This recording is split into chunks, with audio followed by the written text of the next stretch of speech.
a lightweight snowblower. It's over the tree. Can we make this Ariens Compact 24 throw farther and never clog with snow again? Yep, just got to install this. Hey guys and gals, welcome to Garage Gear. I'm JB. Just so we're clear here, these procedures are great for most two-stage snowblowers, and if you have an Ariens Compact, lean in for this one. Also, this snowblower belongs to my neighbor, who also happened to be my 4th grade teacher. She saw how all my Impeller kit installs gave my snowblowers a boost, so if I don't get this right, I'm getting detention. First step, we're pulling the spark plug to prevent any unwanted startups. Next, we gotta get this chute up and out of the way. There's two 9/16 bolts here on the bottom of the chute post. Let's start with those.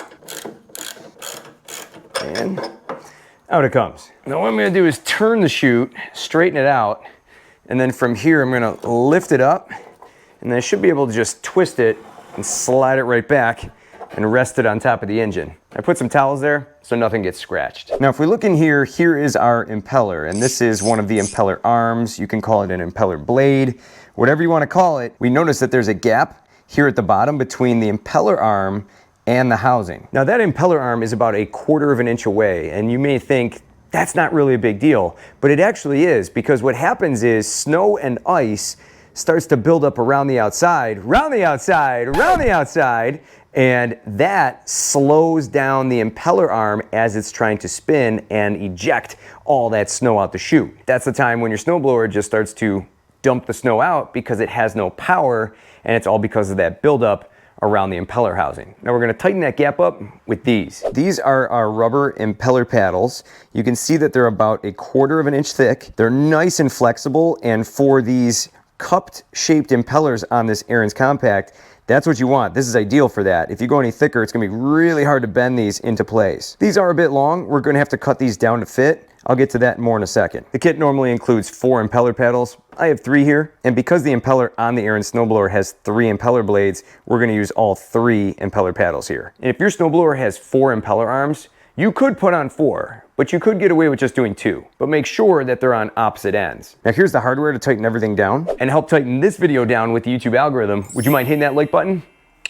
Thank you very much. Included in the kit, you get some bolts, some lock nuts, and some flat washers, and these are a little big and hard to cut. I'm just going to use some of my own washers here to get the job done. And the hardware here is made of grade 5 steel and coated with zinc or chrome plating to prevent rust. If you coat them with some kind of protective spray, they'll be just fine. In all the years I've been using these impeller kits, I have not seen any of these rust, so they do hold up. The hardware here is all the same in terms of sizing, and these lock nuts do a good job holding everything down tight. And by the way, this kit is not sponsored. I purchased this kit with my own money, and I'll have it linked down below in the description. Now I have this impeller paddle here that's pre-cut. Let's go see how it fits. Now, as we can see here, this impeller paddle, even though it's already been cut down, it still doesn't fit all that well in that cup-shaped impeller arm because this is a smaller impeller to begin with. This is only a 12-inch impeller. And if we look here, I have this edge right here that I'm scraping my nail on, and then I also have this edge right here, and this whole area is really tight. So getting this inside here is going to be a challenge. I don't do this too often, but what I'll do is just turn this impeller paddle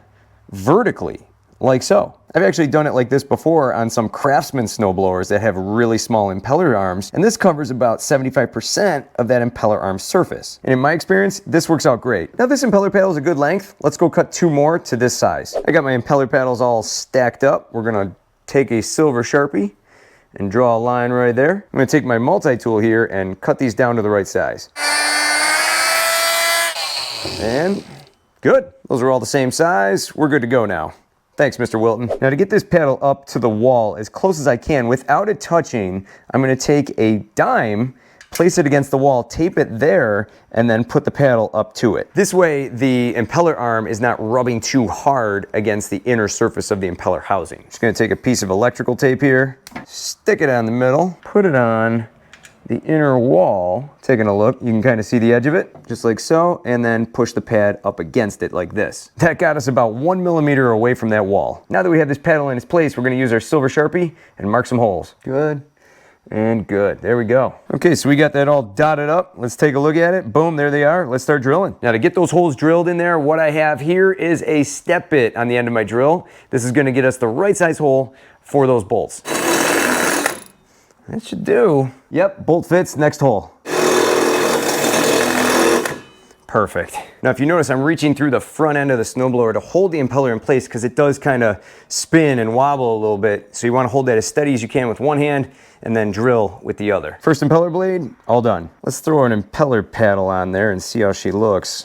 Would you look at that? Those holes line up perfectly. From here, to make everything easier, what I'm going to do is drill all the holes first on all the impeller blades and then install the paddles. Next one, dot my holes, and it's time to drill. Number 2's done. Pop the next paddle in place, dotting the holes, all looks good. And that will do. That's the longest part of the job, drilling all those holes. You can see the last 2 are done. We have holes in all our impeller blades. I'm gonna vacuum up all these shavings now. All right, now let's get these guys bolted down. Bolt and washer through the top, drop it in. Another bolt and washer through the top. Cool. Attach the lock nuts on the bottom. Then from here, we're gonna tighten it down with an extension and a 1/2 inch socket on the end, and then a 1/2 inch wrench holding the lock nut on the bottom. Now, sometimes I like to speed it up a little bit with an impact driver. Cool. Now, I can always go in and fine tune it with my socket if I need to loosen it up and reposition that paddle. Next paddle's in place, bolts and washers going in. Lock nuts going on the bottom. Tell you what, working on these compacts is kind of nice because the front end's a little smaller. You can get to everything a lot easier this way.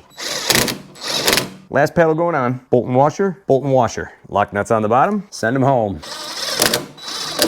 So now I have this paddle up against the dime here that's still taped against the wall of the housing.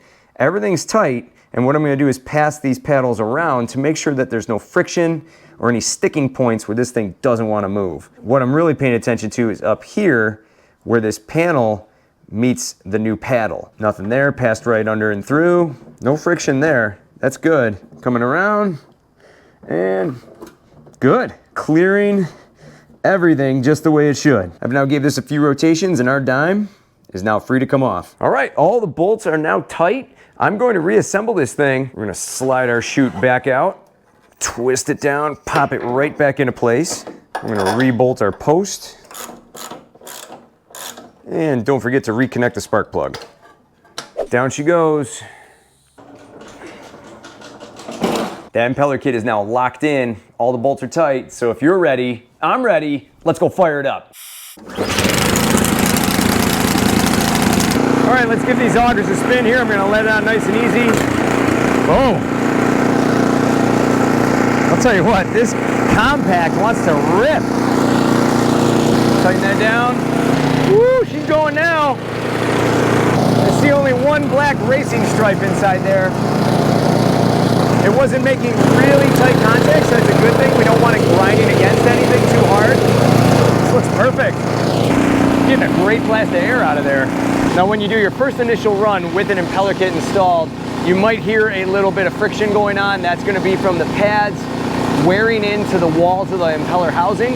And you may also smell some burnt rubber smell for the first use or two. Eventually that'll fade and you'll be good to go when everything wears in to the walls of the housing. Everything looks ready to go here. And shut her down. Now, it's late August here in Buffalo. It's 81 degrees. I'm in shorts, but the big question is, can we test this? So check this out. I managed to find some snow and ice behind a hockey rink. And this is the only snow in Buffalo, and we're taking it with us. And boy, do they got a lot. Oh man, here we go. Ugh. No, we need enough. Let's get a lot. How come I'm the only one doing any work? Maybe I think we have enough. We don't have enough. Look, it's already melting. It means you gotta hurry. This snow's melting like a snow cone in Phoenix. Gotta hurry, dude. I'm one man. All right, that's gotta be good. So I've got about 2 feet of snow here, and check this out. This is the perfect packing capacity, perfect snowball material. This is what you want to do a good test. This is the stuff that plugs up your snowblower. Let's see how we do. Here we go, full bucket.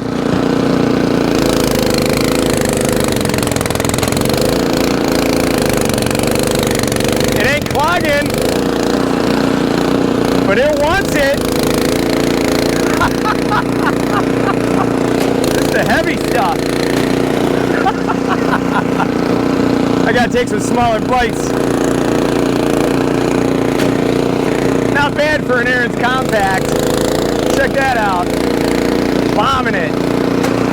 Let's try sending it this way. This way it's going with the chute here and its rotation. Let's give it a shot. Oh yeah. It's dancing around a little bit. This is such a lightweight snowblower. It's over the tree. Let's get another shot of it this way. Oh yeah, over the tree. Woo, 81 degrees. Cranking out snow. Check that out. A little bit of snow piled up there, but that's normal. Nothing really wound up around the outside. That's great. Wiping that inside nice and clean. And done. Well, that's one way to water the lawn. Let's see how far we shot. What's cool is I can actually see in the grass how far the snow actually went. So that is, I'm gonna mark it here. Freezing. Yeah. The farthest piece, check that out, right there, 41 feet. Not a bad toss for an Ariens compact. So this guy is such a lightweight machine. It likes to bounce around a little bit on that hard packed snow, but it still managed to throw it without clogging. That's the power of an impeller kit right there. Now here's some tips and tricks to help you out with this procedure and some commonly asked questions that normally come up with impeller kits. First off, keep in mind that your results may vary based on your snowblower, the wind direction, the wind speed, the snow consistency, and how much snow you're throwing. And even though I increased the length of each impeller arm by less than 1/4 of an inch, it can make a big difference. And in my experience, every single snowblower that I've put an impeller kit on saw an increase in throwing distance. Now I've installed dozens of impeller kits right here on the channel, and if you're interested in checking out some before and after test results with increased throwing distance, I'll have those videos linked down below in the description. This is also a great modification to install in the summer months because you got nothing but time and you're not battling the next winter storm that's right around the corner. Now, if you don't want to buy this kit, you could DIY it. You could make your own using some mud flaps or the sidewall of a tire, as long as whatever rubber paddles you use are cut to the same equal length. Also, use all similar hardware so that way everything is equally weighted and balanced. Next up, belts. Won't that ruin your belts? No major issues to report after installing any impeller kits. Unless your impeller paddles are rubbing really hard around the impeller housing, you shouldn't have any major belt issues. Can you use self-tapping screws? Yep, you can use them. I've done a video installing these onto a Cub Cadet snowblower, and they are easier to install, but screws are essentially a wedge. I personally like using bolts because you have a nut on the other end holding everything nice and tight and preventing it from coming off in the first place. I look at it like this: if I'm keeping the snowblower for a long time, I'm putting nuts and bolts on. But if I'm selling it soon, it's getting self-tapping screws. My neighbor's planning to keep this snowblower for a long time, so in order to avoid in-school suspension, I'm bolting these on. Well, I'm not doing any of this, and I'm just using silicone spray. Well, let's be real here. You have to keep applying that. And after the first pass or two, a majority of that is wiped off. Many of those sprays are designed for mainly rust prevention. And if you're interested in preventing rust on your snowblower, be sure to check out my full snowblower rust proofing course linked down below in the description. In my experience, this mod will outbeat any spray that you put inside that snowblower. I still regularly spray inside the snowblower though for protection from the elements. This whole procedure normally takes me about an hour to about an hour and 15 minutes to complete. And as an added bonus, I found that it drives up your resale value. To throw snow farther every single time I use it and get more money for the snowblower when I go to sell it later on down the road, it's a pretty sweet deal. I also get a lot of subscribers mentioning that companies should just install this in the first place. And I agree with them. It only benefits a snowblower and makes it more efficient, but I guess time and production costs get in the way. Now, for more information on how to install this kit on an Ariens Deluxe snowblower or an Ariens Professional model, be sure to check out my links down below. If you want to be part of the tribe, subscribe, and for more cool garage gear content, click or tap the screen right here. Thanks so much for watching, and I'll see you in the garage.